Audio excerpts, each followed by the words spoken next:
आपलं संपूर्ण जीवन परमार्था करता वारी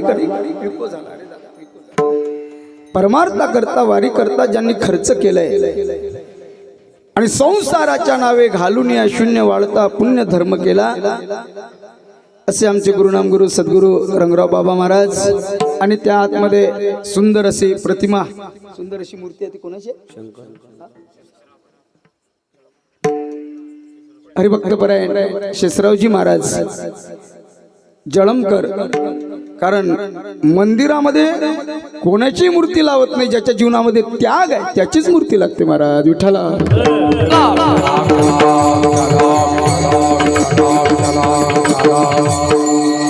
रंगराव महाराजांचे सुपुत्र आमचे दादा नामदेव महाराज आहे, बरीचशी मंडळी आहे, सर्वांच्या चरणी नतमस्तक होतो। आणि या ठिकाणी मला कीर्तनाची सेवा, सेवेचे माध्यम तुमच्यापर्यंत पोहोचवण्याचं माध्यम आमचे गुरुनाम गुरु सद्गुरू आमचे सदानंदी महाराज यांच्या माध्यमातून सर्व गुणवान महाराज मंडळींचं दर्शन झालं। थोडासा आवाजामध्ये खरकसपणा आहे, सांभाळून घ्या विठ्ठल विठ्ठल।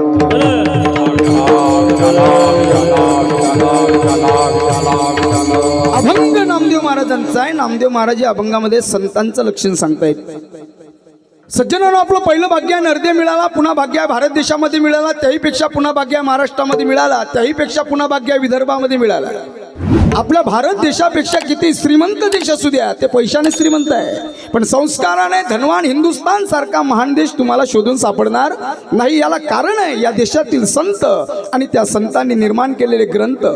संत आणि ग्रंथ या दृष्टीने भारत देश महान आहे। एक दलाई नामा संत या भारत देशामध्ये होऊन गेले। दलाई नामा संतांची दृष्टी ज्यावेळेस या भारत देशामध्ये जात आहेत, भारत देशामध्ये त्यांची दृष्टी गेल्यानंतर सज्जनांनो त्यांनी महाभारताकडे पाहिलं।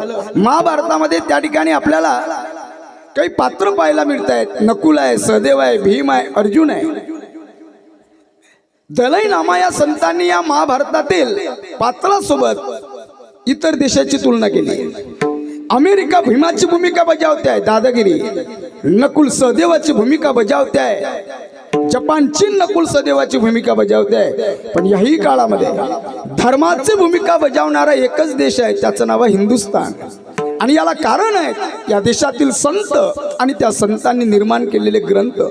संत आणि ग्रंथ या दृष्टीने भारत देश महान आहे। ऐका, कारण सज्जनांनो, संत महात्मे या भूतलावरती कशा करता अवतार घेत आहेत, अवताराचं कारण सांगत असताना संत महात्मे वर्णन करतात। अवतरते म्हणजे खाली येणे आणि उद्धरते म्हणजे वर काढणे।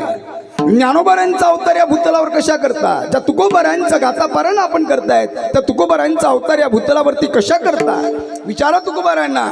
संतांचा अवतार अवतरते म्हणजे खाली येणे, उद्धरते म्हणजे वर काढणे। ब्रह्ममूर्ती संत जगी अवतरले, उद्धराया आले, दीन जनांचा उद्धार करण्याकरता संत ब्रह्ममूर्ती या भूतलावरती अवतार घेत आहेत। अवतार कशा करता, अवतार तुमा धराया कारण, उद्धराया जन, जळजीवांचा उद्धार करण्याकरता संत ब्रह्ममूर्ती भूतलावरती अवतीर्ण होत आहेत। आणि ऐका, त्या संतांनी चंदनासारखा देह जगत कल्याणाकरता भगवंताच्या साधने करता झिजवलेला आहे। म्हणून मी नेहमी बोलत असतो दादा, संसारातली श्रीमंती माणसाला श्रीमंत बनवते आणि परमार्थातली साधना भगवंताचे चरण मिळून देते। संसारातली श्रीमंती या लोकांमध्ये कामाला येईल, पण परलोकामध्ये कामाला येणारी खरी श्रीमंती कुठली असेल तर संत वर्णन करतायत। करा हरी भक्ती पर लोका येईल कामा, करा हरी भक्ती लोका येईल कामा, सोडविया सोनिया, करा हरी भक्ती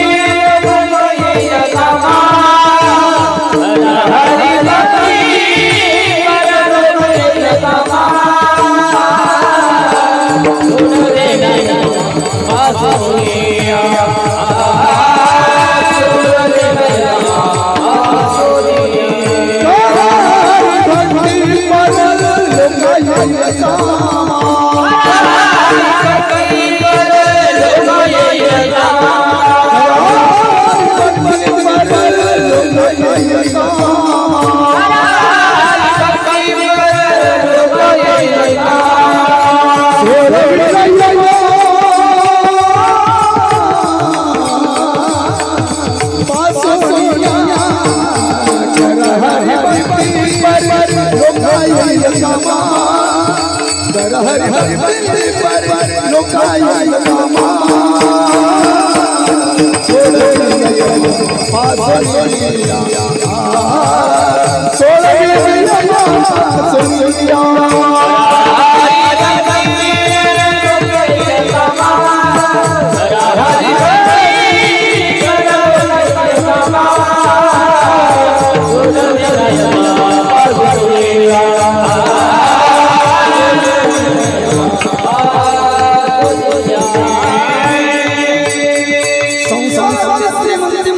श्रीमंत बनवते आणि परमार्थातली साधना भगवंताचे चरण मिळून देते.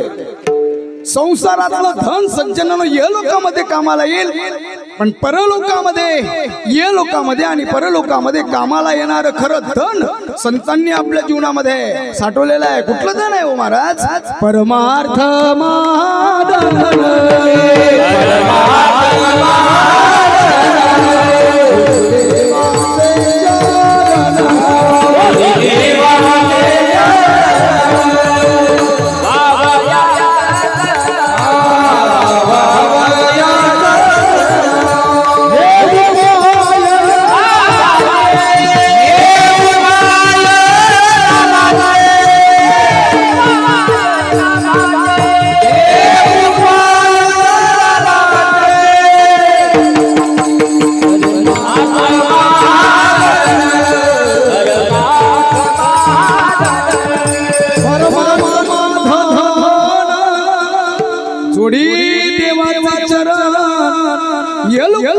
परलोकामध्ये सोबत येणार धन जर कुठलं असेल तर संतांनी आपल्याला सांगितलं परमार्थ माधन जोडी देवाचे चरण.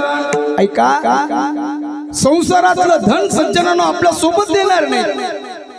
या लोकांमध्ये जरी त्या ठिकाणी आपल्याला प्रिय वाटत असेल, पण ते धन परलोकामध्ये चालत नाही.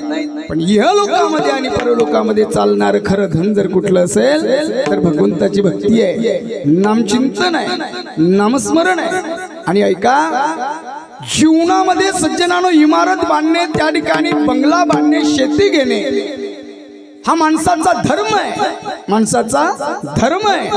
पण भगवंताची भक्ती करणे, आपल्या गावामध्ये हनुमान जयंतीचा, रामनवमीचा सोहळा साजरा करणे, भगवान परमात्म्याबद्दल अंतःकरणामध्ये विश्वास दृढ करणे हा मानवाचा परमधर्म आहे, परमधर्म आहे. आणि सज्जनानं एवढ्या करतात तर भगवंतांनी या नरद्या दिलेला आहे, एवढ्या करतात दिलेलं आहे. आपल्याला सर्वांना ते ज्ञात आहे. आवर्जून आपल्याला सांगेल, सज्जनानो तुकोबाराय एका ठिकाणी म्हणतात, तुकोबाराय म्हणतात, कामने जन्मा आल्याचे सार्थक. मानव जन्माचं खरं सार्थक जर कशामध्ये असेल, विठ्ठलची एक देखलिया. आणि संतांनी सर्वस्वाचा त्याग करून केवळ भगवान परमात्म्याच्या चिंतनामध्ये, भगवंताच्या साधनेमध्ये त्यांनी आपलं जीवन व्यतीत केलंय. ऐका, मी बोलून जाईल. अरे ज्याच्यामध्ये अपूर्णता आहे, जो किती केला तरी अपूर्णच आहे, त्याचं नाव संसार आहे. त्या संसारामध्ये अपूर्णता आहे, ज्याच्यामध्ये पूर्ण विराम आहे त्याला परमार्थ म्हणतात. संसारामध्ये पूर्ण विराम नाही, परमार्थामध्ये अपूर्णता नाही. ज्याच्यामध्ये भीती आहे त्याचं नाव संसार आहे, आणि ज्याच्यामध्ये निर्भयता आहे त्याला परमार्थ म्हणतात. संसाराची स्थिती सांगत असताना संत महात्मे वर्णन करतात, अनेक दुःखे सांगू किती, सकळ संसाराची स्थिती नसाय पाषाण फुटती, भय भरला दुःख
त्याचं नाव संसार आहे आणि मरायच्या आधी पूर्ण होतो दादा त्याचं नाव परमार्थ आहे. रामनवमीला सप्ताह सुरू झाला, हनुमान जयंतीच्या दुसऱ्या दिवशी काला असेल.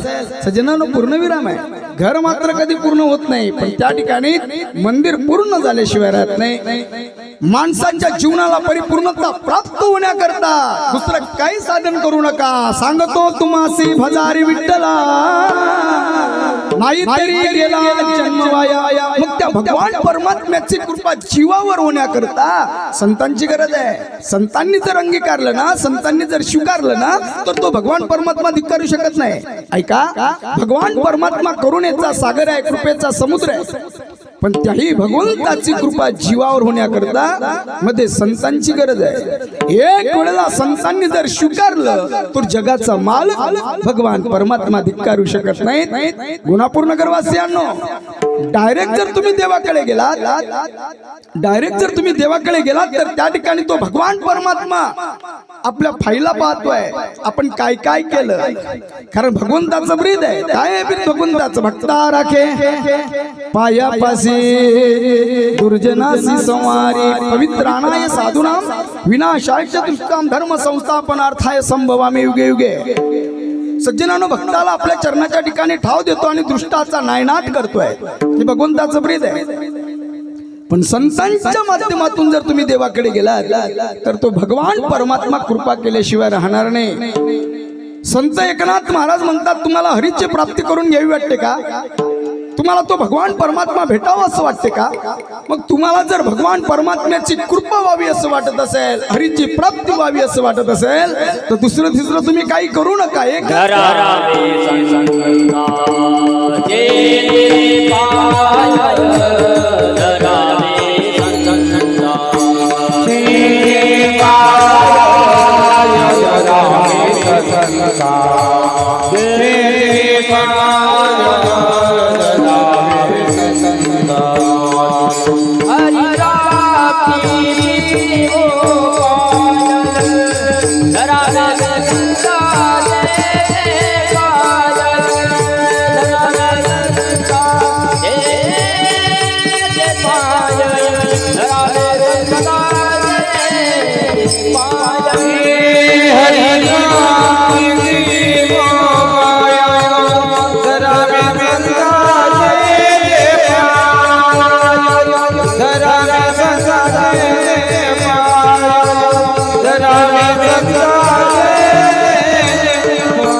भगवान परमात्मा भेटावा असं वाटत असेल तर काय करा? धरावे संतांचे ते पाय. संतांचे चरण धरल्यानंतर, पाय धरल्यानंतर त्याचं फल काय? तेने साधती साधने तुटती भवाची बंधने. संतांशिवाय तो भेटूच शकत नाही असा वेद सुद्धा बोलताय बरं का. संताविना प्राप्ती नाही ऐसे वेद देती गाई बरं का. भगवान परमात्म्याची कृपा व्हावी, देव भेटावा असं वाटते तर धरावे संतांचे ते पाय. संतांच्या माध्यमातून जर तुम्ही देवाकडे गेलात तर निश्चितच तो भगवान परमात्मा कृपा केल्याशिवाय राहणार नाही. एक सुंदर असं रामायणातलं उदाहरण तुमच्या पुढे ठेवतो, ऐका. ज्या वेळेला हनुमानजी लंका पेटून जात आहेत, हनुमानजी लंका पेटून गेल्यानंतर रावणाने तातडीची मीटिंग बोलवली. रावण बोलायला लागला, अहो म्हणे एकटे हनुमानजी येत आहे, संपूर्ण लंका जाळून जात आहे, आता काय करायला पाहिजे? माझ्या मायबापांनो, त्या ठिकाणी सभेमध्ये बरेच सभासद बसलेले होते. सिंहासनावरती आरूढ रावण बाबा, आणि त्या ठिकाणी त्या सभेमध्ये बसते असताना रावण म्हणतो आता काय करायला पाहिजे? एकटे हनुमानजी लंका जाळून जात आहे. ते सभासद जागेवरती उभे होत आहेत आणि रावणाची स्तुती करायला लागले. चिंता क्यों करते हो सरकार? कशाला घाबरताय? कशाला चिंता करताय? आम्ही मर्द बसलेलो आहोत. आम्ही मरतोय कशाला काळजी करतायत, रावणाची स्तुती करतायत. ऐका, परमार्थिक व्यक्तीने, साधना करणाऱ्या व्यक्तीने, नामचिंतन करणाऱ्या व्यक्तीने एखाद्या वेळेला सज्जनांनो निंदेपासून सावध नाही राहिलं तर चालेल, पण स्तुतीपासून माणसाने सावध राहावं. दगड दोन प्रकारचे आहे, एक निंदारूपी दगड आहे आणि एक स्तुतीरूपी दगड आहे. निंदारूपी दगड पुढून येणारा दगड आहे आणि स्तुतीरूपी दगड मागून येणारा दगड आहे. निंदारूपी दगड जर आपल्या डोळ्यांनी दिसला तर दादा आपण त्याला चुकू शकू, वाचू शकू, पण स्तुतीरूपी दगड मागून येणारा दगड आहे. मागून येणारा दगड माणसाचा घात केल्याशिवाय राहत नाही. म्हणून साधना करणाऱ्या व्यक्तीने निंदेपासून सावध नाही राहिलं तो चालेल, पण स्तुतीपासून माणसाने सावध राहावं. आमचे गुरुजी पाठाला असताना एक सुंदर दृष्टांत सांगायची, म्हणे स्तुती माणसाचा कसा घात करते. ऐका, म्हणे एक राजा होता, राजाला 3 मुली होत्या. किती मुली होत्या? राजाला 3 मुली होत्या. मुली अतिशय सुंदर होत्या, रूपवान होत्या, पण मुली मात्र थोड्या तोत्र्या होत्या. बघा, बोबळ्या होत्या.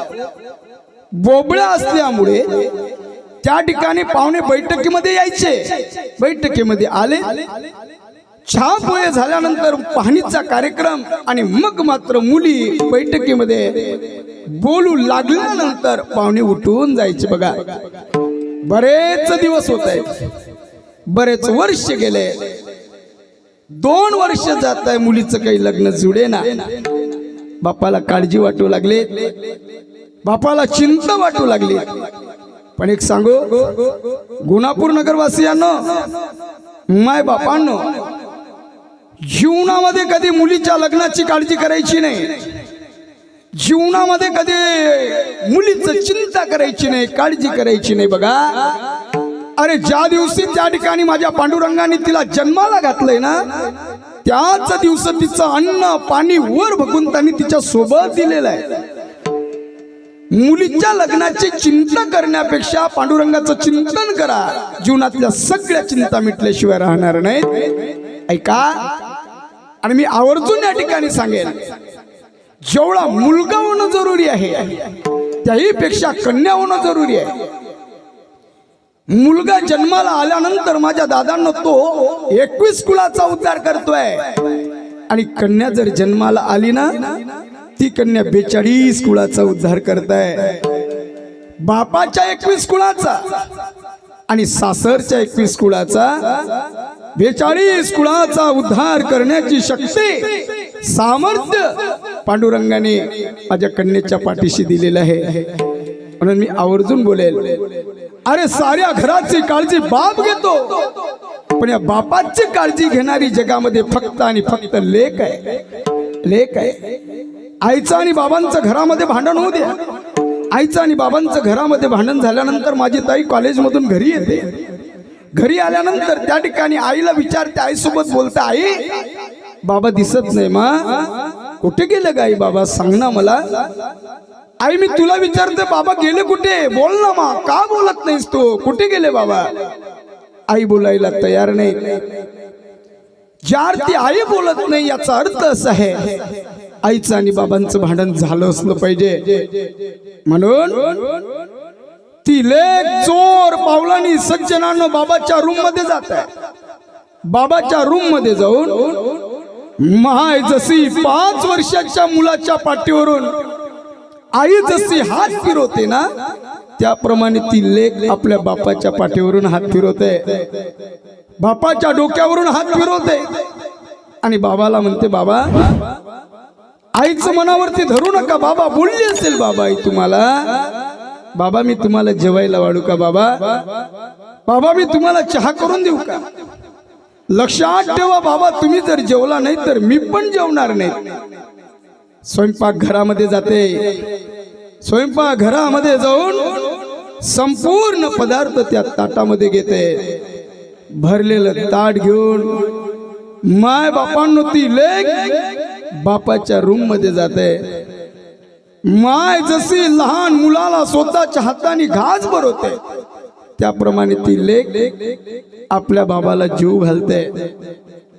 बाबाला जीव घातल्यानंतर सज्जनानं त्या ठिकाणी मग मात्र ती लेक स्वतः जेवण करते. स्वतःच्या हाताने जीव घालणारी या जगामध्ये ती लेक आहे. आणि अशी लेक ज्या वेळेला सासरी नांदायला जाते ना, त्यावेळेला त्या ठिकाणी त्या बापाच्या डोळ्यामध्ये अश्रू असते. त्याच वेळेला त्या ठिकाणी बापाच्या अंतःकरणाला धक्का बसतोय.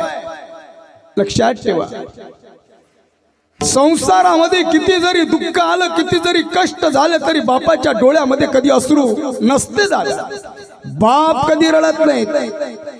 किती दुःख आलं, किती कष्ट आले, तरी बापाच्या डोळ्यामध्ये आसू नसते, बाप रडत नसते. पांडुरंगाने त्या बापाला ते दुःख सहन करण्याची सामर्थ्य पांडुरंगाने त्या बापाला दिलं असते. पण या जगातला बाप ज्या वेळेला सज्जनानं त्या मुलीला विदाई देते ना, सासरी नांदायला पाठवते ना, या जगातला बाप मात्र हंबरडा फोडून रडल्याशिवाय राहत नसते. लक्षात ठेवा, हंबरडा फोडून ढसाढसा रडते, हंबरडा फोडून ढसाढसा रडते. आणि सासरी नांदायला ज्या वेळेला जाते ना, पांडुरंगाला स्वतः करता काहीच मागत नाही, मागते फक्त आपल्या बापा करता. बेटी जब घर छोड़ती है सिर्फ बाप की भलाई चाहती है. अरे बाप का इज्जत का ख्याल जितनी बेटी लेती है उतना बेटा नहीं ले सकता. म्हणून जेवढा मुलगा होणं जरुरी आहे, त्याहीपेक्षा कन्या होणं जरुरी आहे. असं शास्त्रामध्ये असं वर्णन आहे की एका मुलीचं जर आपण कन्या दान केलं, 100 अश्वमेध यज्ञ केल्याचं पुण्य पदरात पडते. विठ्ठल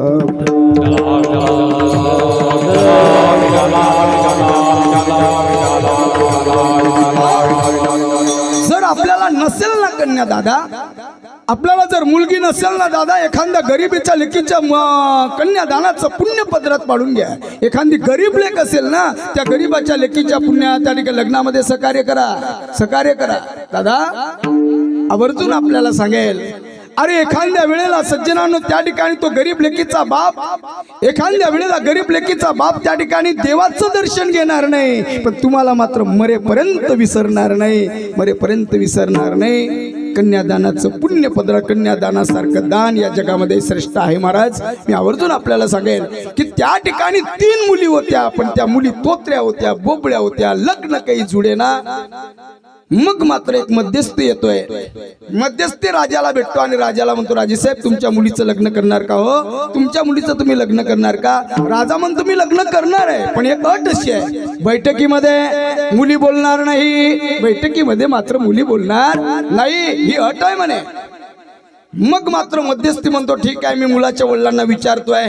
मध्यस्थी जातोय, मुलाच्या वडिलांना त्या ठिकाणी सगळी हकीकत सांगताय. मुलगी अतिशय सुंदर आहे, रूपवान आहे, पण त्या ठिकाणी बैठकीमध्ये बोलणार नाही. मुलाचे वडील म्हणतात अशा सुशील चारित्र्य संपन्न जर मुली मला सून रूपाने मिळत असेल, मुलाला सांगताय मुली अतिशय सुंदर आहे पण बैठकीमध्ये बोलणार नाही. मुलगा म्हणतो अशा सुशील कलियुगामध्ये जर मला मुली पत्नी रूपाने मिळत असेल ना, माझ्यासारखा भाग्यवान मीच आहे. कारण शास्त्र असं सांगतं, घरातली मोठी व्यक्ती जर बैठकीमध्ये बसली असेल तर कनिष्ठ व्यक्तीने, लहान व्यक्तीने त्याच्या पुढे बोलू नये म्हणे, बसू नये. विठ्ठल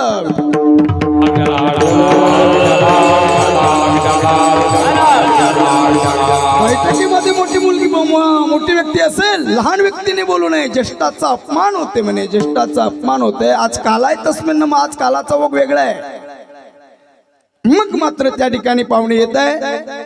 पाहुणे आल्यानंतर सज्जनांनो त्या ठिकाणी चहा पोहे होत आहे. चहा पोहे झाल्यानंतर पाहणीचा कार्यक्रम सुरू होते.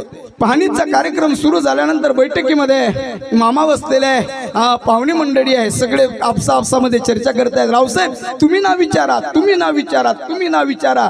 पण सगळ्यांनी सहमत मामाला दिलंय, मामा तुम्ही विचारा. हो म्हणे तुम्ही विचारा, कारण लग्नामध्ये मामा सहमत पाहिजे. महाराज मामा लग्नामध्ये सहमत पाहिजे. मामा जर सहमत नसेल तर लग्न मात्र मामा कधीही चढू देणार नाही.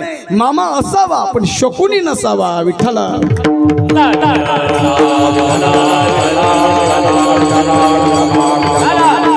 मामाला सहमत केलंय. मामा म्हणते ठीक आहे. मग मात्र मामा त्या ठिकाणी मुलीला नाव विचारण्याचा प्रयत्न करताय. नाव विचारूला पहिला प्रश्न विचारलाय, नाव काय आहे?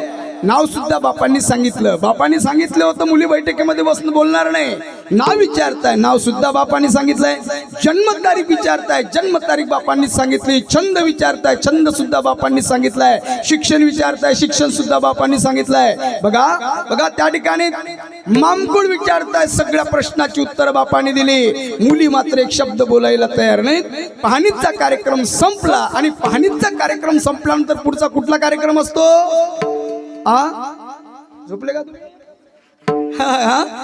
जेवणाचा कार्यक्रम असतो. जेवणाचा कार्यक्रम आहे. पाहुणे मंडळी बाहेर जात आहे, चक्कर मारून येत आहे. तेवढ्यामध्ये आल्यानंतर मग पुन्हा ताट वाढलेले आहे, ताट वाढलेलं आहे, आसन टाकलेलं आहे, सुंदर असं पाट आहे, पाटावर ताट ठेवलेलं आहे. आणि मग दादा माझ्या दादांनो त्या ठिकाणी जेवणाला सुरुवात होते.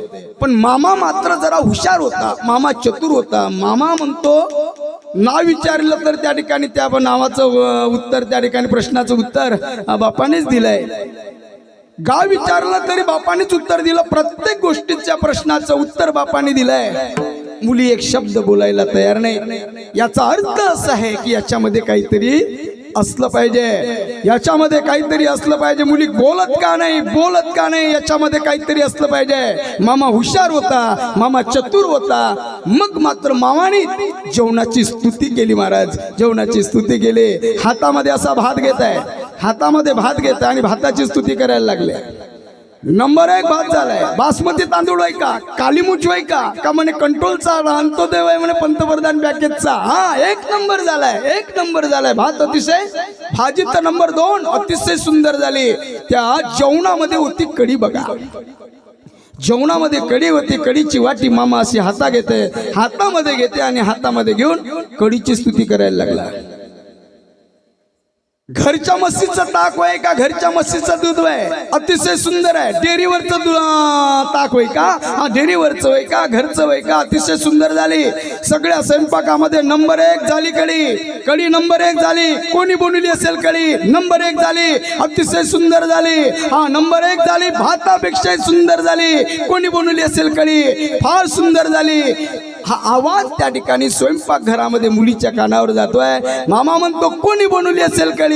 अतिशय सुंदर झाली. बघा म्हणे नंबर 1 झाली, अतिशय झाली. तेवढ्यामध्ये कोणी बनवली असेल कढी म्हटल्याबरोबर स्वयंपाक घरातून त्या मुली बोलायला लागल्या. ती मुलगी म्हणते ओ पाहुणे बा, पाहुणे बा म्हणे तली तली म्हणे मॅच बनवली म्हणे तली. तली म्हटल्याबरोबर लगेच मामा म्हणते, मामा बोलायला लागला. मामा म्हणतो हरी चालले का म्हणे घरी, नाही तर भेटल म्हणे तुरी. ऐका सज्जनानो, अतिशय सुंदर होत्या मुली.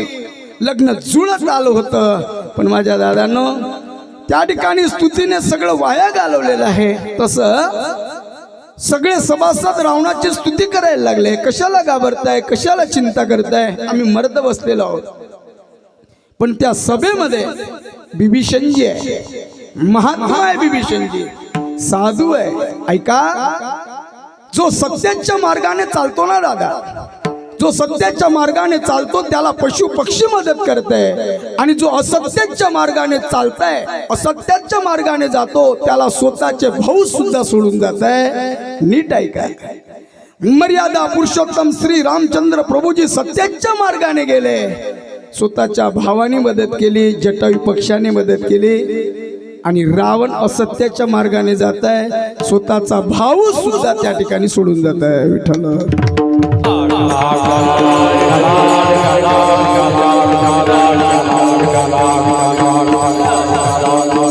सगळे बोलायला लागले चिंता करू नका, कशाची काळजी करता, अजिबात काळजी करू नका, चिंता करू नका. पण त्या सभेमध्ये बिभीषणजी होते.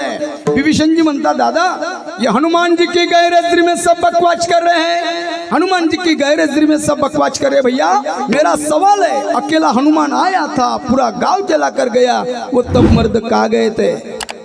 सोये थे या मरे थे? एकटे हनुमानजी येतात, संपूर्ण लंका पेटून जातात, त्यावेळेला हे मर्द कुठे गेले होते? झोपले होते का? मग मात्र त्या ठिकाणी रावण बिभीषणला म्हणतायत की मी आता काय करू, काय करू असा ज्या वेळेला प्रश्न करतायत, त्यावेळेला बिभीषणजी म्हणतायत दादा माझं ऐकाल का? माझं जर तुम्ही ऐकाल तर मी तुम्हाला कल्याणाचा मार्ग सांगतो. ऐका म्हणे दादा, दादा जीवाने जीवाला शरण जाऊ नये, जीवाने जळाला शरण जाऊ नये, जीवाने एक तर देवाला शरण जावं आणि त्या देवाला शरण गेल्यानंतर तो भगवान परमात्मा तो हा उतरील पार, तो हा उतरील पार, तो हा उतरील पार, तो हा उतरील पार.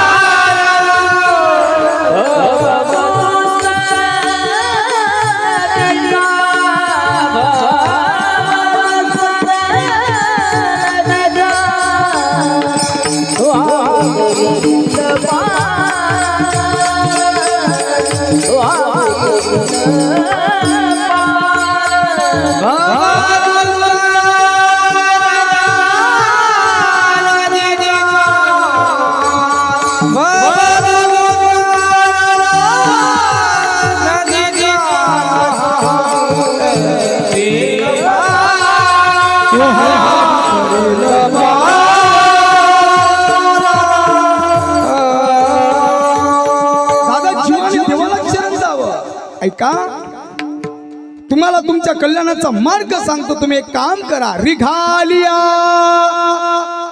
श्रीरामा शरण, सकळ कुळाचे कल्याण, तुमचा वाचेल प्राण, कुंभकर्ण जगे. दादा देवाला शरण जा, रामाला शरण जा. तुम्ही जर त्या भगवंताला शरण गेलात ना, तो आहे कसा, बहु आहे करुणावंत, अनंत हे नाम ज्या. करुणेचा सागर आहे, कृपेचा समुद्र आहे, तो तुमचं कल्याण केल्याशिवाय राहणार नाही. पण रामाचं नाव ऐकल्यानंतर त्या ठिकाणी रावण रागावायला लागला. काय बोलतो विभीषणा, रामाला शरण, खबरदार कधी रामाचं नाव घेतलं तर एक लात मारली कमरड्यामध्ये. विभीषणजी रळत रळत पुढे चालतोय, मागे पाहतोय. अरे खबरदार, निघून जा या ठिकाणावरून, थांबू नको, रामाचं नाव घ्यायचं नाही. ऐका, ज्याला रामाचं नाव नको वाटतंय, ज्याला भक्ती नको वाटते, ज्याला परमार्थ नको वाटते, ज्याला एकादशी नको वाटतंय, भजन नको, कीर्तन नको, राम नको, समजावा दिसायला तरी आपल्यासारखं असेल पण अंश मात्र रावणाचा आहे. ऐका, रावण त्याला म्हणतायत. ऐका, रामायणामध्ये सज्जनांनो त्या ठिकाणी एकच रावण आहे. आता गावोगावी हजारो रावण पाहायला मिळत आहे, फक्त आपल्या गोनापुरात नाही. गोनापुरात जर रावण असता तर सप्ताच झाला नसता. विठ्ठला, आपल्या गावामध्ये सगळे राम आहे, राम आहे, राम, रामासारखे सगळे, म्हणून तर या ठिकाणी दरवर्षी सप्ताह होतोय. हा परिसरच राममय आहे. आणि राम या चिंतनामध्ये, राम या शब्दामध्ये जीवाला आराम मिळतो. राम को आराम मिला के मी बोलून गेलो. राम म्हणता रामच व्हायचे, पदी पैसोनी पदवी घ्यायचे,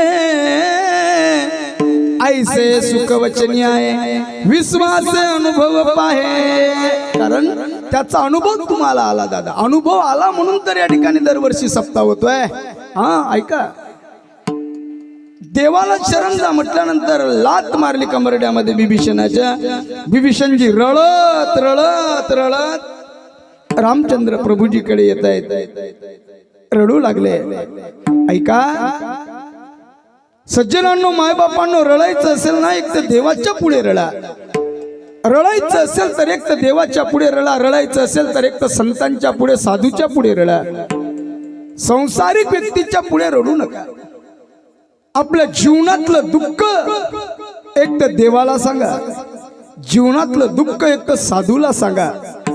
संसारिक व्यक्तीला सांगू नका. संसारिक व्यक्तीला जर तुम्ही तुमच्या जीवनातलं दुःख सांगाल तर त्या ठिकाणी तुम्हाला त्या दुःखातून संसारिक व्यक्ती सोडणार नाही, उलट मात्र दुःखाचा फायदा घेतल्याशिवाय राहणार नाहीत.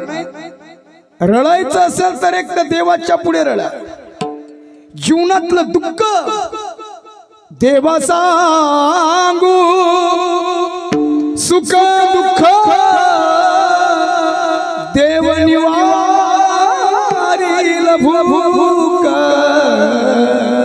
जाऊ देवाच्या देव देईल विसावा, देव देईल विसावा. जीवनातलं दुःख देवाला सांगा.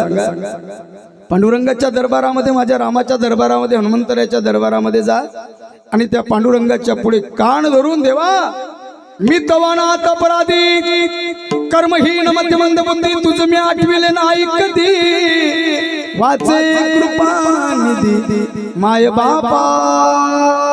पांडुरंगा, अरे कधी तुझी भक्ती घडली नाही, कधी नामचिंतन घडलं नाही, भजन घडलं नाही, नाही साधू सेवा घडली, साधू संतांची सेवा माझ्याच्याने घडली नाही. पांडुरंगा, माझा उद्धार होई का? काय मी उद्धार पावेल? काय कृपा करील नारायण? देवाच्या पुढे, संतांच्या पुढे रडा, पण सांसारिक लोगों के सामने चिना तान कर चलो. वो भी रोने वाले, आप भी रोने वाले. अरे कौन किसी के आंसू पोंछेगा? आंसू पोंछने वाले तो है एक संत या भगवंत. सांसारिक व्यक्तीच्या पुढे रडायचं नाही, कारण या जगामध्ये जर खऱ्या अर्थाने सुखी कोण असेल तर एक देव सुखी आणि नंबर 2 संत सुखी आहे. प्रत्येक व्यक्ती दादा या जगामध्ये दुःखी आहे, सुंदर है. कोई तन दुखी, कोई मन दुखी, कोई धन बिन रहता उदास. अरे थोड़े थोड़े सब दुखी, सुखी शाम के दास. तन दुखी, मन दुखी. शरीराला जर एखादा आजार झाला असेल तर सज्जनानो, तन म्हणजे शरीर आहे, या शरीराला दुःख होत आहे. मनाच्या विरुद्ध जर एखादी गोष्ट घडली, माणसाला दुःख होत आहे. धन बिन रहत उदास. एखादा श्रीमंत व्यक्ती आपल्या घराच्या पुढे राहतो, आपली खायची पंचित आहे, काम केल्याशिवाय सज्जना आपल्याला पोट भरत नाहीत. त्या धनाकडे पाहून माणसाला मन दुःखी होत आहे. पण या जगामध्ये प्रत्येक व्यक्ती दुःखी आहे. कबीरजी महाराज तर बोलतायत, जो देखे सो दुखिया सुखिया कोई नहीं.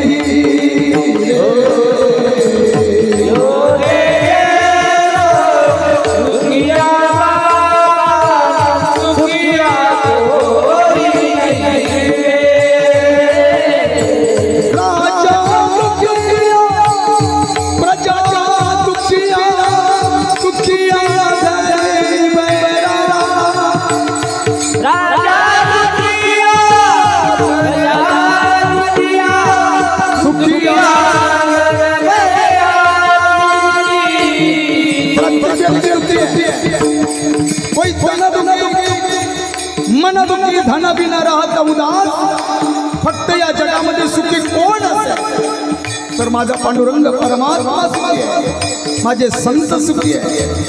म्हणून गोनापूर नगरवासियांनो, कीर्तना करता आलेल्या माझ्या सज्जनांनो, मी आवर्जून आपल्याला सांगेन, देवाच्या पुढे रडा, संतांच्या पुढे रडा, संतांना दुःख सांगा. संसारिक व्यक्तीला नका द्या.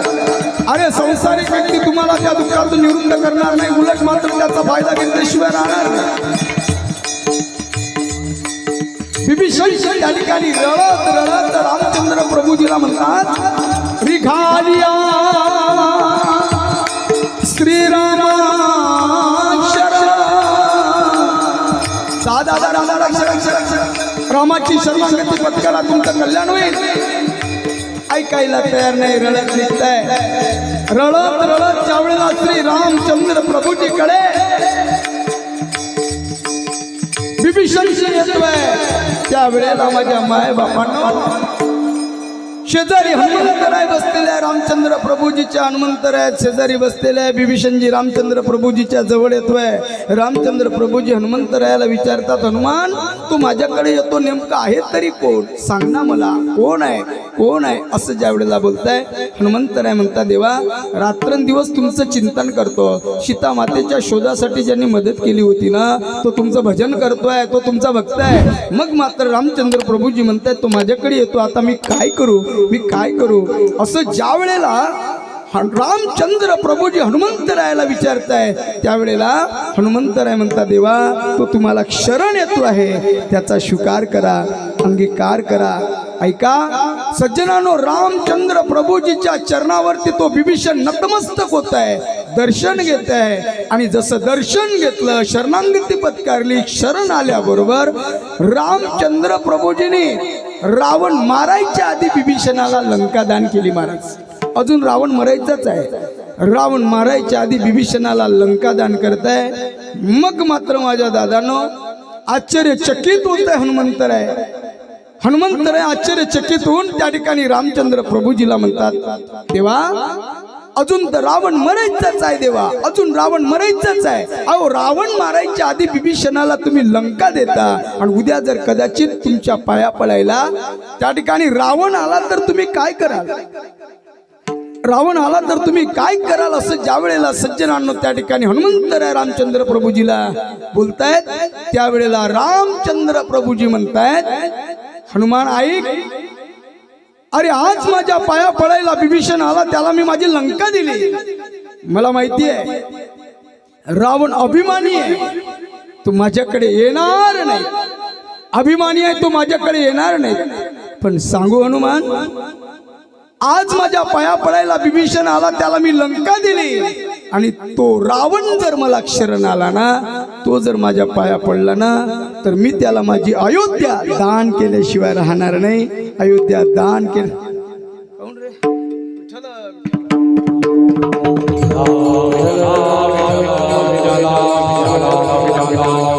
अयोध्या दान केल्याशिवाय राहणार नाही सुंदर आहे का विभीषण शरण आयो विभीषण शरण आयो किया लंका विभीषण शरण आयो किया लंका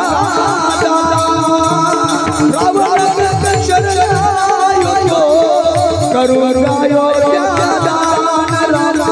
करूंगा अयोध्या दान बोलो राम राम बोलो राम राम बोलो राम राम बोलो राम बोलो राम बोलो राम बोलो विभीषण शरण आयो तो किया लंका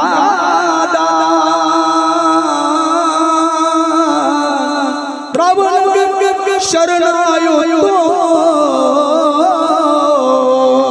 करूंगा अयोध्या दान प्रश्न आहे कोण आहे विभीषण कोण आहे विभीषण रावणाचा भाऊ आहे वैर्याचा भाऊ आहे रावणाचा भाऊ आहे सज्जनांनो विभीषण पण त्या ठिकाणी विभीषणजी वर्तेत रामचंद्र प्रभूजीची कृपा होत आहेत याला कारणीभूत कोण आहे संत हनुमानजी आहे हनुमानजींनी रामचंद्र प्रभूजीला सांगितलं देवा त्या विभीषणाचा स्वीकार करा हनुमंतरायांनी सांगितल्यामुळे त्या ठिकाणी रामचंद्र प्रभूजी विभीषणाचा स्वीकार करताय म्हणून मी बोलून गेलो की भगवान परमात्मा करुणेचा सागर आहे कृपेचा समुद्र आहे पण त्याही भगवंताची कृपा जीवावर होण्याकरता मध्ये संतांची गरज आहे मग संतांचं काय लक्षण आहे नामदेव महाराज अभंगाच्या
नामाच्या पहिल्या चरणामध्ये शब्द वापरताय, सर्वाभूती पाहे एक वासुदेव पुसोनिया ठावंतेचा,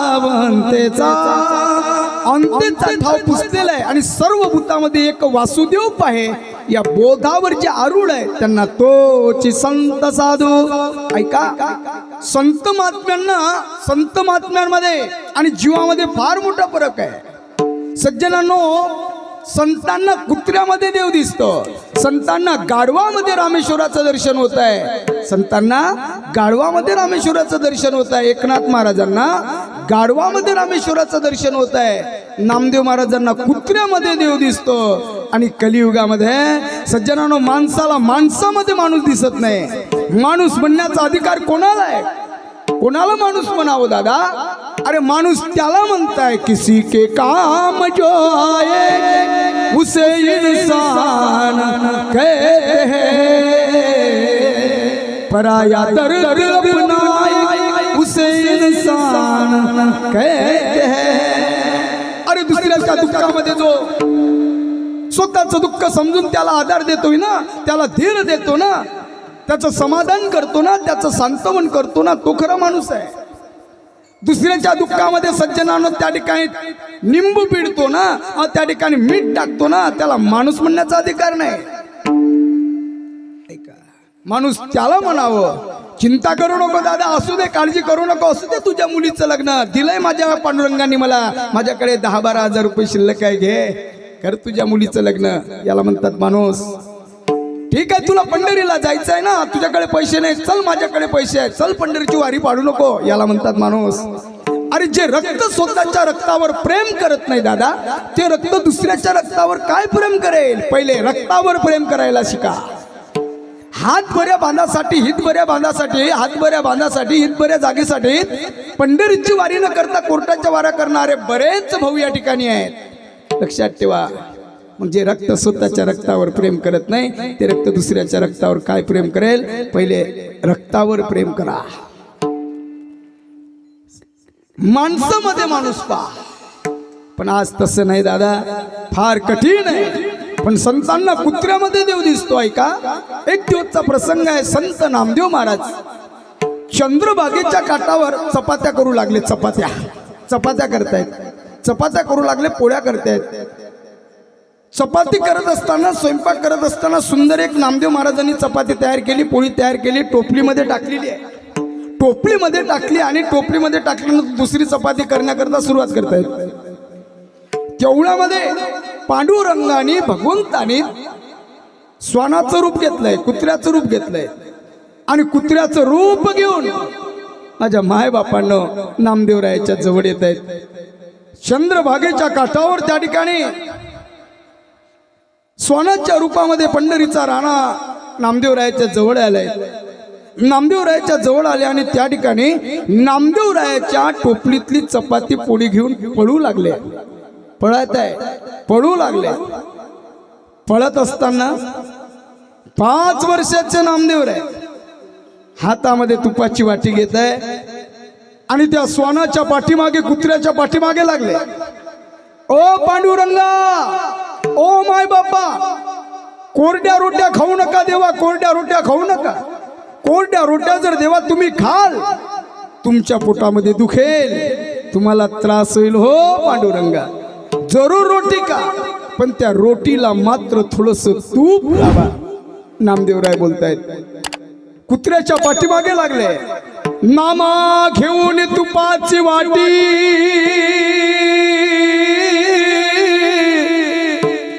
नामा लागे स्वान पाठी, तुप घेगा जग जेठी, कोरड्या रोट्या का खासी.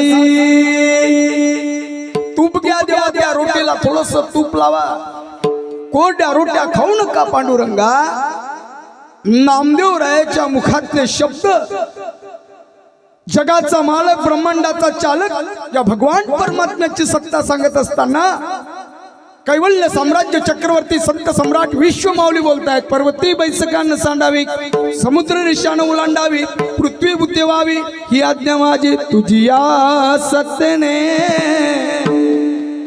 वेदासी बोलणे सूर्यासी चालणे ऐका गतीर बरता प्रभू साक्षी निवास शरणम श्री प्रभू प्रलय स्थानम निदानम बीजम व्ययम म्या बोल विल्या वेदू बोले म्या चाल विल्या सूर्य चाले तुम्ही आम्ही बोलतोय ते पांडुरंगाची सत्ता आहे वृक्षाचं पान सुद्धा भगवंताच्या सत्तेशिवाय हलू शकत नाही वृक्षाची पाने हालेजाची सत्ता असा तो ब्रह्मांडाचा धनी भगवान पंढरीचा राणा स्वानाचं रूप घेऊन रोटी घेऊन पडतोय माझे नामदेवराय म्हणतात देवा कोरडी रोटी खाऊ नका त्याला थोडस तूप लावा हे शब्द सज्जनांनो स्वानाच्या रूपामध्ये असणाऱ्या माझ्या पांडुरंगाने ऐकले भगवान परमात्मा गदगद हसायला लागला गदगद हसताय आणि हसत हसत हसत नामदेवरायाला म्हणतात नामा तुला कसं कळलंय रे की या कुत्र्याच्या रूपामध्ये मी आहे म्हणून त्यावेळेला नामदेवराय म्हणतात देवा मला माझ्या खेचर गुरुदेवांनी सांगितलंय स्वान हसून बोलिले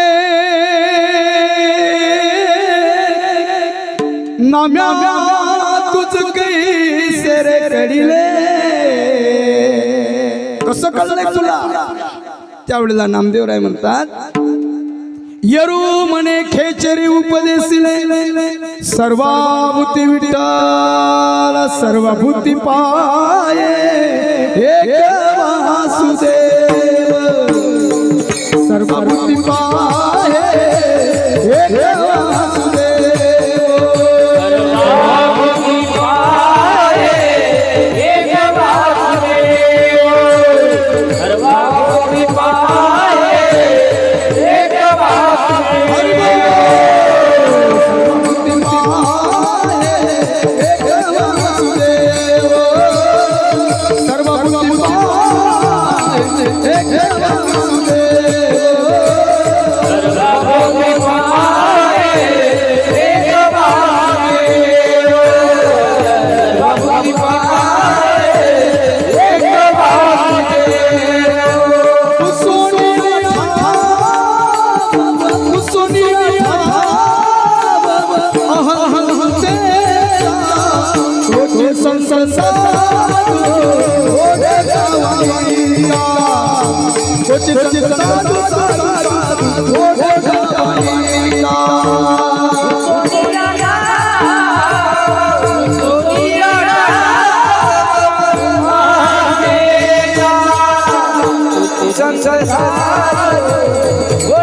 उपदेशिले सर्वभूती विठ्ठल माझ्या खेचर गुरुदेवांनी मला सांगितलं नावा हरी हरी हरी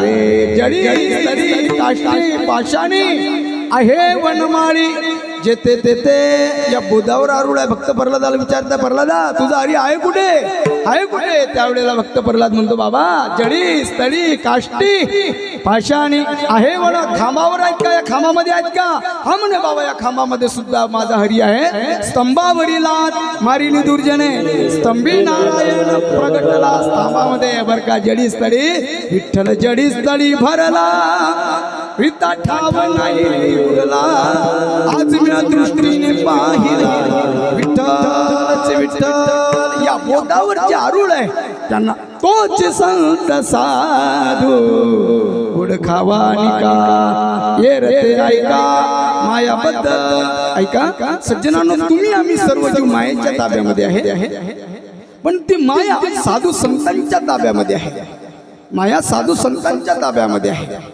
या मायेच्या पलीकडे जर तुम्हाला जायचं असेल मायाचं बंधन जर तुम्हाला मुक्त व्हावं असं वाटत असेल मायेच्या बंधनातून जर तुम्हाला मुक्त व्हायचं असेल तर काय करा ज्ञानदेव म्हणता माया गेली समूळ विलया बर का संत महिमावरून किती निर्जीव चालविल्या भिंती ऐका मायेच्या पलीकडे जायचं असेल ज्ञानोबरायचं चिंतन करा माझ्या तुकोबरायचं चिंतन करा ऐका तुम्ही आम्ही सर्व जीव काळाच्या ताब्यामध्ये आहे तुम्ही आम्ही सर्व जीव काळाच्या ताब्यामध्ये आहे पण तो काळ माझ्या तुकोबरायांच्या चरणावर नतमस्तक होतो काळ सलाम गुलाम करीन तुकया गरी बर का आणि तो काळ सुद्धा थरथर कापतोय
ताब्यामध्ये आहे तुम्ही आम्ही सर्व जीव काळाच्या ताब्यामध्ये काळाला भीतोय पण तो काळ काळ सलाम गुलाम करी बर का जगा काळ खाये आम्ही माथा दिला पाय या बोधावरची आरुळ आहे तोच संत साधू ओळखावा निका निका म्हणजे खरा निका म्हणजे खरा ये रते ऐका मायाबद्ध काहो महाराज मग संत या पदाला प्राप्त होण्याकरता संत म्हणावं कोणाला ज्याचा नकळे अंत त्यांना म्हणतात संत विठ्ठल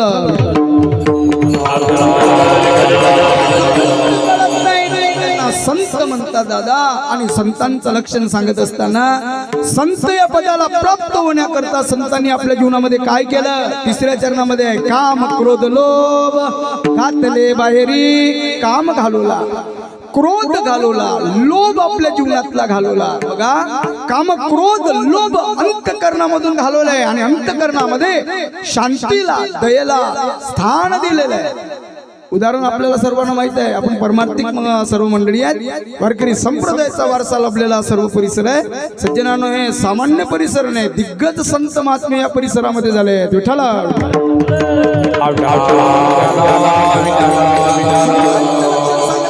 सज्जनांनो तिसऱ्या चरणामध्ये सुंदर सांगतायत काम क्रोध लोभ काम घालवला मग काहो महाराज काम कोणी घालवला काम विचारा तुम्ही तुकोबारायांचं जीवनाचं चरित्र पहा तुकोबारायचं चरित्र काय आहे तुकोबारा म्हणतात त्या ठिकाणी वैकुंठावर त्या भंडारा डोंगरावर जात आहे भंडारा डोंगरावर त्या ठिकाणी गेल्यानंतर पांडुरंगाचं चिंतन करताय पांडुरंगाचं भजन करायला लागले तुका म्हणे आम्हा एकांताचा वास ब्रह्मी ब्रह्मरस रात्रंदिवस चिंतनामध्ये प्रभूच्या नामस्मरणामध्ये मग्न आहे भंडारा डोंगरावर जात आहे प्रभूचं चिंतन करत आहे तेवढ्यामध्ये तरुण स्त्री तुकोबारायांकडे जात आहे आणि तुकोबारायांकडे जाऊन काम वासनेची इच्छा करतायत काम वासनेची इच्छा करत असताना तुकोबाराय त्या ठिकाणी म्हणतात मा जायव तुम्हा न करी साया आम्ही विष्णुदास कैसे न हो. रामा तू या ठिकाणी ज्या इच्छेने आली ना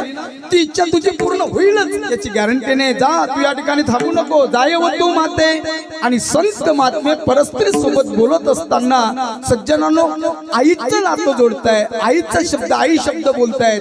मा म्हणतायत कारण मा शब्द अंतःकरणाचा ठाव घेणारा शब्द आहे. परस्त्री सोबत बोलत असताना वहिनी म्हणत नाही. परस्त्री सोबत बोलत असताना शब्द वापरताय. काय वापरताय? त्या ठिकाणी माते न करी सायास. मा शब्द अंतःकरणाचा ठाव घेणारा शब्द आहे दादा. अंतःकरणाचा ठाव घेणारा शब्द आई आहे. म्हणून संत महात्मे बोलतात माते न करी सायास. बा निघून जा. काम जिंकलाय तुकोबरायाने. क्रोध कोणी जिंकला हो? क्रोधावर कोणी ताबा मिळवलाय? कोणी जिंकलाय क्रोध? ऐका समर्थ सद्गुरु श्री संत शांतही आहे, श्रीमंत आणि संत आहे. असे संत एकनाथ महाराज शांत आहे, श्रीमंत आहे आणि संत आहे एकनाथ महाराज. गोदावरीच्या स्नान करण्याकरता जात आहे. गोदावरीचं स्नान करण्याकरता जात आहे. नियम होता गोदावरीचं स्नान केल्याशिवाय एकनाथ महाराजांचा एक दिवस सुद्धा जात नसे. स्नानाला जायचे. स्नान करून आल्यानंतर मग आपला नित्यनेम देवाची पूजा, पांडुरंगाची पूजा त्या ठिकाणी करायचे. असं आहे माझ्या दादांनो. गोदावरीच्या स्नानाला ज्या वेळेला एकनाथ महाराज जात आहे तेवढ्यामध्ये तो येवण एकनाथ महाराजांच्या अंगावरती एक वेळा नाही, दोन वेळा नाही, एक वेळा नाही, दोन वेळा नाही, सतत किती वेळा 108 वेळा अंगावरती थुकतो. नुसता थुकत नाही दादांनो, पान खाऊन थुकतोय. पान खाऊन तो येवण अंगावरती थुकतोय. पण माझे एकनाथ महाराज त्याला प्रसाद देऊन मुक्त करताय. हे संतांचं लक्षण आहे. ऐका मग मात्र त्या ठिकाणी तो येवण बोलायला लागला. महाराज अहो फक्त धक्का लागला की लोक मारतायत. तो असा धक्का लागला की लोक मारतायत, बोलायला लागतात. मी तर तुमच्या अंगावर पान खाऊन थुकलो महाराज. पान खाऊन थुकलो हो माझ्या महाराज. तुमच्या अंगावर पान खाऊन थुकलोय तरी मला तुम्ही काहीच बोलला नाही. तुम्हाला त्रास झाला असेल मला क्षमा करा, मला माफ करा. असं ज्या वेळेला त्या ठिकाणी तो यवन बोलतोय त्यावेळेला एकनाथ महाराज म्हणतात नाही रे दादा, याच्यामध्ये तुझी काहीच चूक नाही, तुझं काहीच चुकलं नाही दादा. सांगू तुला, अरे तुझे उलट उपकार झाले, तुझे उलट उपकार झाले दादा. अरे म्हणे बघ तू जर माझ्या अंगावर 108 वेळा जर थुकला नसता तर मी एकच वेळा गोदावरीचं स्नान केलं असतं. पण आज तू 108 वेळा माझ्या अंगावरती थुकला ना दादा. मला 108 वेळा गोदावरीचं स्नान झालं. हे संतांचं लक्षण आहे. येवण अंगावरी थुकला, प्रसाद देऊन मुक्त केला, तोची संत साधू. ऐका ऐका, लोभ नाही जीवनामध्ये, लोभ नाही.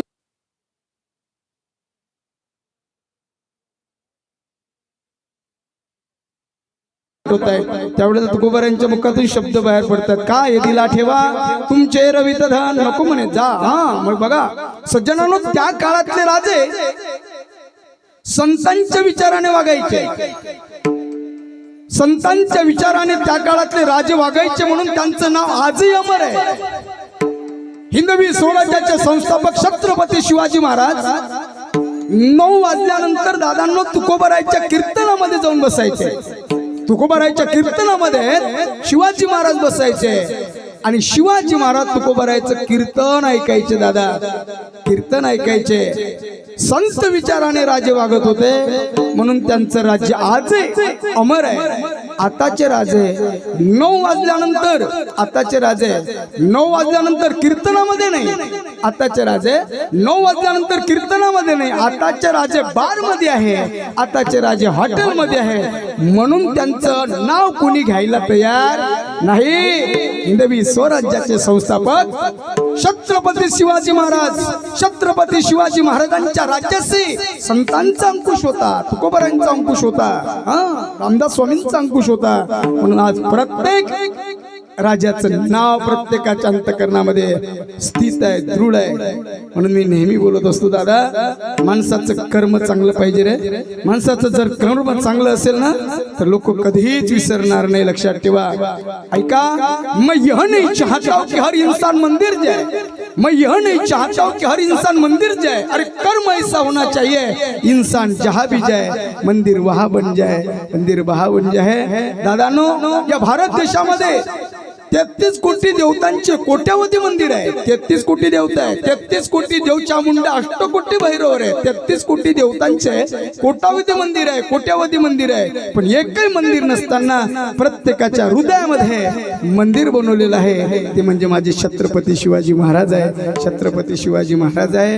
ऐका, छत्रपती शिवाजी महाराज आहे कारण त्यांचं कर्म चांगलं होतं. आणि जीवनामध्ये कर्म चांगलं पाहिजे दादा. कर्म जर चांगलं असेल ना, लोक तुम्हाला कधीच विसरणार नाही. संतांनी आपल्या जीवनामध्ये कर्म चांगलं केलं आणि ज्याचं कर्म चांगलं असेल त्याला फळ चांगलं असते. फळ चांगलं असते असं म्हणतात. केले कर्म झाले त्याची भोग कर्म कर्म पाहिजे. छत्रपती शिवाजी महाराजांनी कर्म चांगलं केलं दादा. ऐका, माझ्या राजावर माणसं प्रेम करतात त्याच्यामध्ये नवल नाही. माझ्या छत्रपती शिवाजी महाराजांवर माणसांनी प्रेम केलं. माणसं राजा करता रडतात त्याच्यामध्ये नवल नाही. माझ्या राजा करता पशु पक्षी सुद्धा त्या ठिकाणी हंबरडा फोडून रडताय. अरे माणसं छत्रपती शिवाजी महाराजांची चिता जाळल्यानंतर माणसं परत जात आहे. पण आमच्या छत्रपती शिवाजी महाराजांच्या सानिध्यामध्ये राहणारा एक वाघ्या नावाचा कुत्रा, तो वाघ्या नावाचा कुत्रा मात्र परत गेला नाही. त्या चितेमध्ये आपलं जीवन समर्पित करताय. हे राजाचं कर्तव्य आहे, हे राजाचं कर्म आहे. म्हणून जाता जाता आवर्जून सांगेल, छत्रपती शिवाजी महाराज नजराना पाठवत आहे बरं का. त्यावेळेला तुकोबारायांच्या मुखातून शब्द बाहेर पडतात, राजे राजे ऐका. असं म्हणतात दादा, माणसाचे कपडे फाटले असले तर चालेल दादा, पण माणसाचे विचार फाटू नये. विचार फाटू नये. कपडे जर फाटले तर दादा आपल्याला शिवता येईल, कपडे जर घाण झाले तर आपल्याला धुता येईल, पण विचार जर फाटले ना, माणसाचं जीवन अधोगतीला जाते. म्हणून विचार महत्वाचे आहे. आणि संत विचाराने राजे वागत होते. राजाने पाहले तुकोबारायांची महती, तुकोबारायांचं सामर्थ्य राजांना माहिती होतं. धन पाठवत आहे, पण त्यावेळेला तुकोबाराय म्हणतात, काय दिला ठेवा तुमची तुमचं सोनं नको, मोती नको, दिवट्या छत्र घोळे हे तो पर्यावरण पळे. काय दिला ठेवा आम्हा विठ्ठलाची भावा तुमचे ते मजमंदिके समान म्हणे. म्हणजे खऱ्या अर्थाने जर आम्ही तुम्हाला सुखी व्हावं असं वाटत असेल, एकच करा, आम्ही देणे सुखी, आम्ही देणे सुखी, आम्ही देणे सुखी, आम्ही देणे सुखी.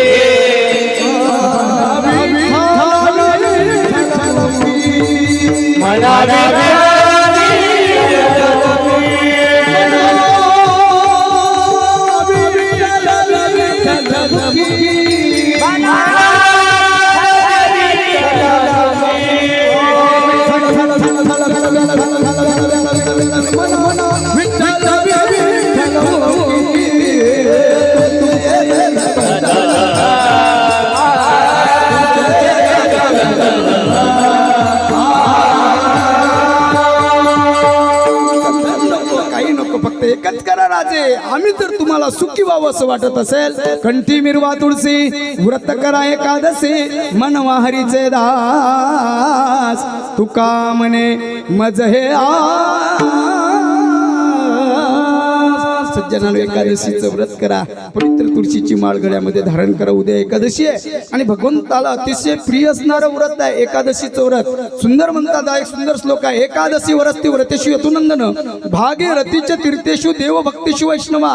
भक्तामध्ये वैष्णव आवडतो, व्रतामध्ये एकादशीचं व्रत माझ्या पांडुरंगाला प्रिय आहे, आवडते आहे. आणि तीर्थामध्ये गंगा चंद्रभागा भगवान परमात्म्याला अतिशय प्रिय आहे बरं का. व्रता माझी व्रत श्रेष्ठ एकादशी, प्रिय भगवंताची कोटी कोटी बरं का. असं म्हणतात, कोटी व्रतामध्ये एकादशीचं व्रत सर्वात श्रेष्ठ व्रत आहे.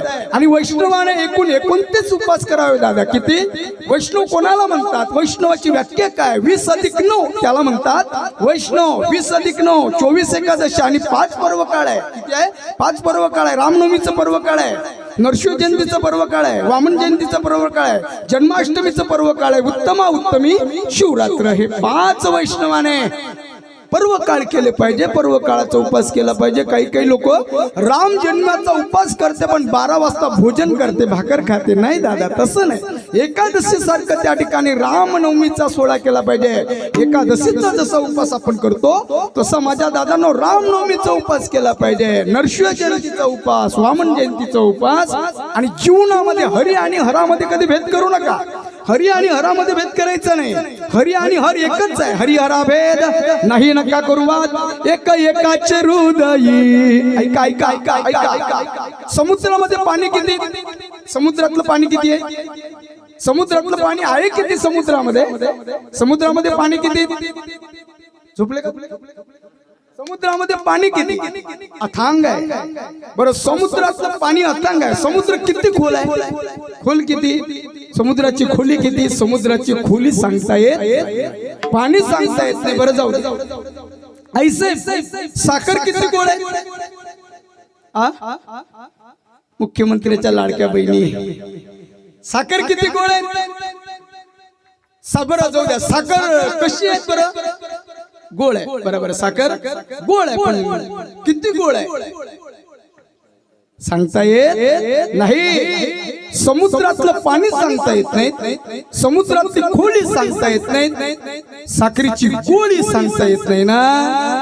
तसं माझं हरी आणि हरामध्ये प्रेम किती हे सुद्धा सांगता येत नाही. हरी हरा भेद नाही करू, एक गोळी जगाचा मालक, ब्रह्मांडाचा चालक, देवादिदेव महादेव स्वतः 2 अक्षराचं भजन करतायत. कुठले 2 अक्षर आहे? भजन करी महादेव रामजी सदाशिव. रामाचं भजन जर महादेव करत असेल आणि आपण त्या रामाचा सोहळा, हनुमंतरायाचा सोहळा साजरा करताय, निश्चितच माझ्या रामाला एक ना एक दिवस याद आएंगे उनको. कभी भी राम दर्शन तो देंगे, कभी कभी ऐसा विश्वास मन में जगा के चलो, ऐसा विश्वास मन में जगा के चलो. श्री राम का नाम गाते चलो, काम करते चलो, नाम जपते चलो, मन को विश्वास से हट चलो. याद आएंगे उनको कभी ना कभी, राम दर्शन से कभी ना कभी, ऐसा विश्वास मन में जगा के चलो, राम राम का नाम गाते चलो. फार मोठी ताकद आहे नामचिंतनामध्ये, साधनेमध्ये ताकद आहे. तुकोबरायची साधना दृढ होती. छत्रपती शिवाजी महाराजांना उपदेश करतायत, तुमचे एरवित धन ते मज मूर्तिके समान, काय दिला ठेवा. धनाकडे पाहण्याची दृष्टी बदलली, अंतकरणामध्ये शांती, दयेला स्थान दिलं. सज्जनानो, धनाकडे पाहत असताना देख लिया धन मूर्तिके समान. नवविधा रत्न धोंडे, नवविधा रत्न जैसे धोंडे. मग काहो नामदेव महाराज, तुमच्या जीवनातलं काम गेला, तुमच्या जीवनातला क्रोध गेलाय, लोभ तुमच्या जीवनातला गेलाय, धनाकडे पाहण्याची दृष्टी बदलली. याच्याकरता काय साधना केली हो सांगा मला. त्यावेळेला नामदेव महाराज म्हणतात, आम्ही संत या पदाला प्राप्त होण्याकरता, संत या पदाला प्राप्त होण्याकरता सर्व भूतामध्ये एक वासुदेव आम्हाला दिसतो. जळीस्थळी काष्टी पाशाणी आहे वनमाळी, जेथे तेथे या बोटावर आम्ही आढळलोय. आम्ही काम क्रोध लोभ सगळं घातलेलं आहे, घालवलेलं आहे. अंतकरणामध्ये शांती, धनाकडे पाहण्याची दृष्टी आमची बदलली. याच्याकरता आम्ही दुसरं तिसरं काहीच साधन केलं नाही. आम्ही फक्त आणि फक्त हरी तुझे नाम गायले नखंड, या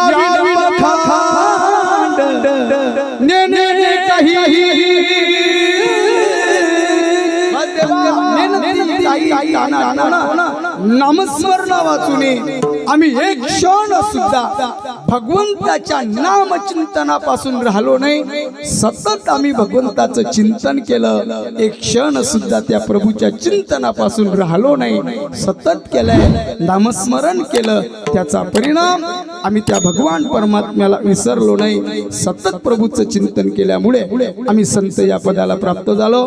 मग कसं केलं महाराज? नामा म्हणे नामे गोविंदाचे वाचे विसंबेना त्याचे क्षण मात्रे तोची संत साधू ओळखावा निका हिरते ऐका मायाबद्ध. कसं भजन केलं महाराज सांगा आम्हाला. विठोबा